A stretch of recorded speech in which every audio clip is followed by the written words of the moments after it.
Alors, s'il te plaît, présente-toi un peu à nous. Dis-nous de quelle partie du monde tu nous parles et qu'est-ce que tu fais dans la vie, s'il te plaît? Je suis enchantée, je m'appelle Assaba, j'ai 40 ans, j'ai 4 enfants, je suis mariée. Je viens de la France et actuellement je suis salariée pour un groupe bancaire international et je suis chef de projet. Asaba, je veux juste savoir un peu dans quelle posture est-ce que tu te trouvais lorsque tu as décidé de pouvoir potentiellement chercher de l'aide ou bien tu ne voulais même pas chercher de l'aide. Donc, c'était quoi avant ta vie, dis-moi?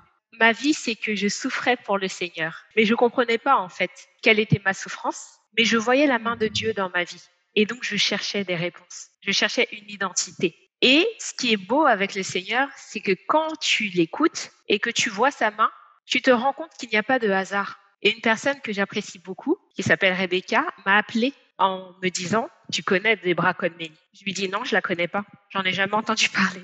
Elle me dit si, tu la connais. Et elle a insisté trop. Et ok, bon. Et donc j'ai regardé le, le challenge Transforme tes finances et ça a percé mon cœur. C'était une réponse à une prière. Et dis-moi, c'est quel genre de changement que tu voulais voir se produire dans ta vie? Qu'est-ce qui t'a poussé à dire, c'est ça la réponse que je veux avoir? Comme j'ai dit, j'ai toujours su que Dieu existait et j'avais une relation avec lui, mais c'était très spirituel.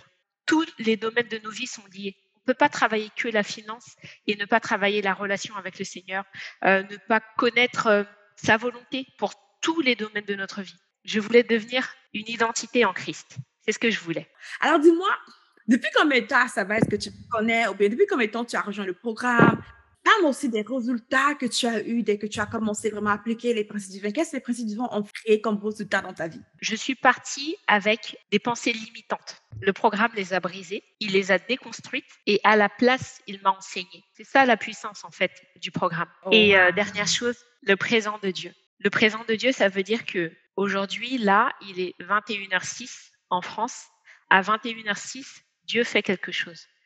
Si je me tais, si je l'écoute, si je vais vérifier quels sont ses principes et que je le manifeste, il va y avoir un effet.